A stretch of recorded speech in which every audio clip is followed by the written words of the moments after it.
stack up every digit. Turn my pain into profit, now I'm counting every visit. Bitch ain't loyal, let it slide. I stay loyal to the mission. In the jungle with gorillas, I was built for this division. I was posting with the... Welcome. The name of the show is Sip with Prince. I'll give y'all a little background on how we're gonna do it. So every week, I'm gonna get on here until I'm able to, because I can't do live right now, but I'll just post videos and shorts for now. I'm gonna get on here, man, and I'm gonna walk you through it. Walk you through my downfalls and all that. And the good shit too. We're not just gonna talk about the bad shit, the sad shit. Like, there's some good shit that's going on in my life that I want to talk about too. Sometimes the bad shit drowns it out, but that's worth talking about too. Man, just a little background. So, not on me, but I'll give that in a second, but a background on why I really decided to do this. So, man, I have my cousin Jarrell, who he'll be on the show. We're gonna interview him. We're gonna see how that go. I have my cousin, man, who is my best friend, my brother. Talk to him every day. I'm talking, tell him all the bad shit I done, all the good shit I done. Like, that's my dog. I got my mama, who we talk. She act like we don't talk every day, but we talk more than she think we talk, right? And I can tell her some things, but then some things I don't want to bring her down with, right? So, but she's definitely a person that I definitely go to. So, I have those two people, and then there's a few others, and I know there's a lot of y'all out there that I can call and chop it up with and talk to, but man, it's so embarrassing when you start holding yourself accountable that you don't want to tell everybody. So this is a way for me to tell the world. This is a way for me to provide the next 31-year-old boy or man, whatever you want to call him, with the courage to sit there and talk about the situations he's dealt with, the accountability he has to hold himself to, the weight of how this world is on his shoulders, the weight of his children, the weight of his girlfriend, wife, his parents. This is just a way for me to hopefully encourage that next kid to do so, which he don't have to do it in a video, but this is my way. Like, this is like my therapy, which I do go to therapy, but this is my therapy. This is another form of it, which my therapist is actually who put me on to this and told me to try it. And I had been recording my thoughts for a while, and when I went back and looked, I'm just like, damn, if I watch a motherfucker say that. So in another episode, y'all get to hear about how I got, to a place where I have kids the same age and stuff like that. I'm not gonna tell y'all about that today, but eventually I will. But today I'm gonna tell y'all just about, how the divorce has shaped me, right? Like, it put me in a dark place, dog. Like, I didn't know what this place felt like. Like, cause me, I've always been like the happy, the fun, the party. Like, I was the party, right? And got so used to that. Ever since high school, man, I chased that. Like, ever since high school, it's always been about, like, I'm the most popular, or I'm the fun guy. I'm the guy people want to be around. And I was trying to still be that, but not realizing that wasn't the right guy. Like, that guy is not a good husband. That guy is not a good boyfriend. That guy is not a good dad. Maybe he can be. I didn't know how to be that. So, later in my marriage, I started to really figure it out and love being a husband. Like, absolutely love it. That I ain't gonna even lie about. Like, I love being counted on. I loved being, you know, her person to come to, like, hey baby, I need my brakes changed. Hey baby, I need my oil changed. Hey baby, can you pick up this from the store? Hey baby, can you grab me some pads? Like, absolutely loved that part of being a husband. Like, it was the best thing to me. That's how I know I am one. But I fucked up so much at the beginning of that relationship that the marriage couldn't take the turn it needed to take. And a lot of that is because I also couldn't hold myself accountable. I wanted to argue, or, you know, when she would say something or speak her mind, I'm like, fuck that. Like, you yada, yada, yada, you this, and that. And not realizing, dog, like, you cause so much pain to a person and you couldn't even realize it, right? So not realizing it prolonged it. And then, you know, when she finally leaves and you sit there in a lonely apartment or in a lonely bedroom, and then you like, fuck, who do I talk to, right? So I went to therapy, man, and my therapist is dope. It's dope as hell.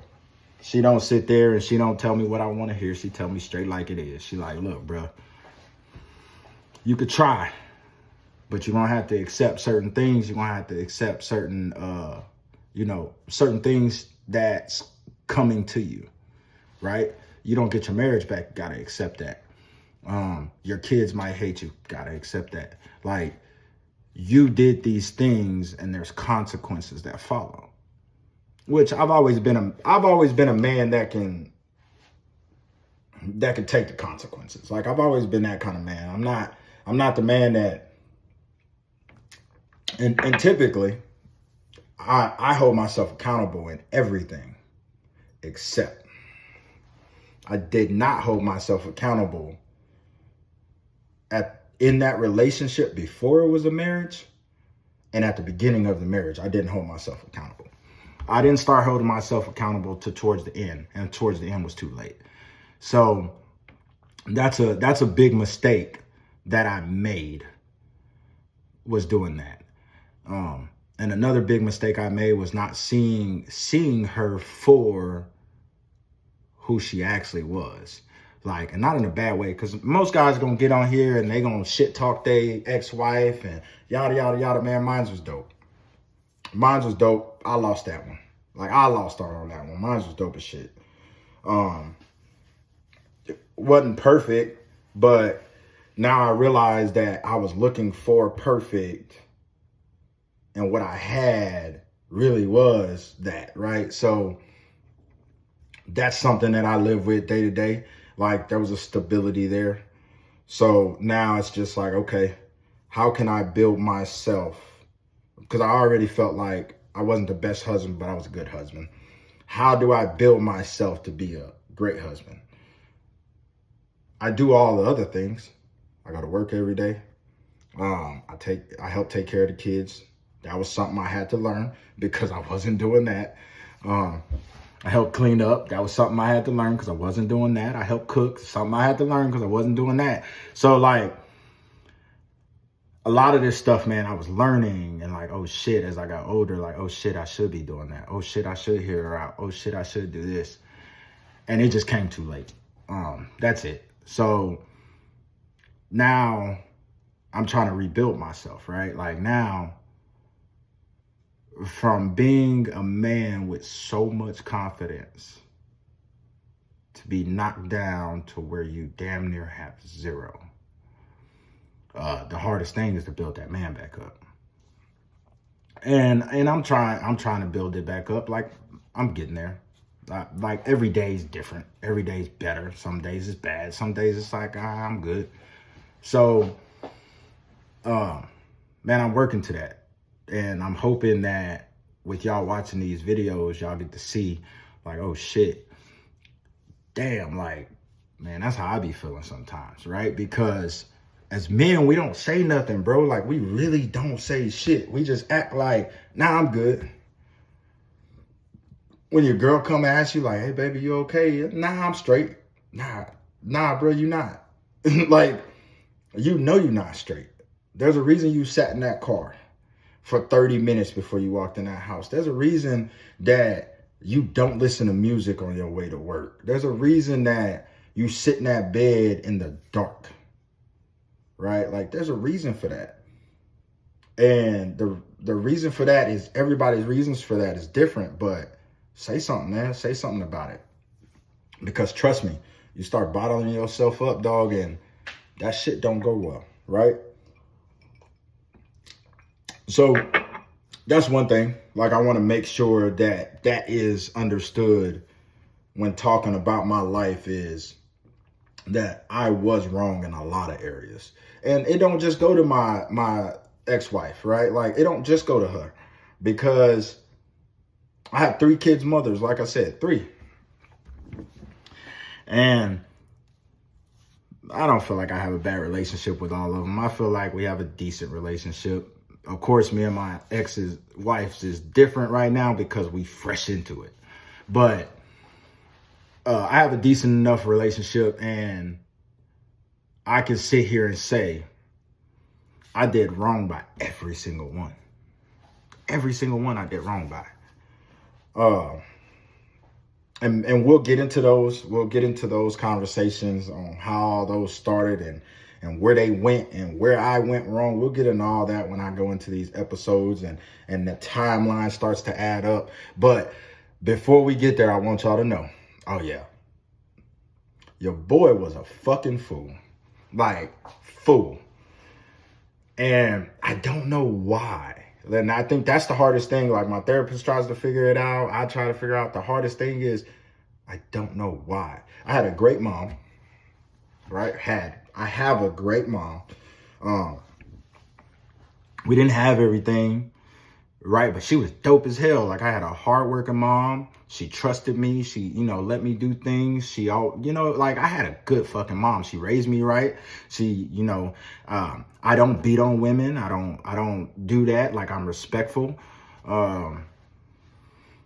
So I can't say it's my upbringing, right? Because I don't feel like it is. Now, I feel like a little bit of it is, but we'll get deep into that, because my mom was great, but there's some things that I didn't get to see that I think would have helped me. Now, as far as a male figure, man, I have my dad, who isn't my real dad, but he's my stepfather, but he was my dad. He was my first stepfather, which I think I was like 1 or 2 or something like that. And he helped raise me for a while. And then him and my mom split. And, he lived in Corpus and stuff, and we lived here in Houston. So it was every summer and shit like that.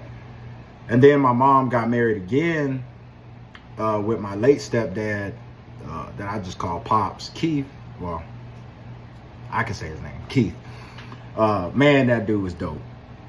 Like, my dad's dope too, don't get me wrong. I ain't saying nothing about that. He taught me some shit. But I had Keith in the house every day, man, when I needed a male in the house. Right? Like, I had him in the house when I'm 12, 13 years old. So, like, the shit he's teaching me is totally different. And I feel like he taught me right, and I just decided to do wrong. Like, he taught me which way to go, right? Because mind you, my stepdad Keith, man, this motherfucker's dope. Smart guy, good credit, no kids, like, dope as shit.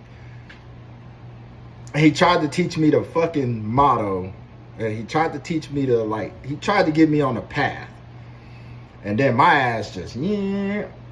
So I ended up where I'm at. So like, I say that to say, like, I don't believe I'm where I'm at because of my upbringing. I think it's partially a part of that, because Keith wasn't the one. He led by example. And I think because he led by example, I think that actually hurt me, right? Like, and there's no knock to him. No knock to my dad, bro. But he led by example, and I think that isn't what a kind of kid like me needed. I needed that. I needed a motherfucker to sit me down like, hey, nigga, right? Like, what I found out about myself was a lot of the issues that I have stem from my biological father. And I ain't believe that shit, man, because when you grow up like me, dog, we was raised in the sticks, the east side of San Antonio, and then raised in Outspan, and then raised on what, I don't even know what that shit, Oak Manor or something like that, Oak Manor, Oak Village. Like, we was in the ghetto everywhere we went until we got older, but we was in the ghetto down there everywhere we went. So when you're raised in that situation, you're taught like, man, that shit don't faze me. Like, you know, he don't want to be my dad, whatever, fuck him kind of shit. And then as I got older, you know, I hear people talking about mental health and depression, and not gonna sit here and bullshit you. My ex-wife would tell me about it, right? And I'm just like, shit, we ain't got no time for that. Like, for real, we don't have no time for that. We don't have no time for depression. We don't have no time because you feeling down or whatever. And I ain't believing that shit. Did not, until it was me. But when it was me is when I'm like, oh shit. So I owe some motherfuckers some apologies. And this is one of my apologies. And one day I'll get to tell y'all face to face, but my apology to all of y'all is that I didn't know that it was like that. I didn't know that it's not a choice. Because I really believed it was a choice, but it's not a choice, man. The choice is what you're going to do with it. The choice is, are you going to sit there? But it's not a choice when it comes. Because that motherfucker comes. It don't matter how much money you make, how many nice cars you got, that motherfucker don't come. And he could swallow you up. Manifested every dream that they told me to retire. I was down bad, pockets doing backflips. Not a safe looking like it's bench pressing fat bricks. I ain't praying for a plug, I became one.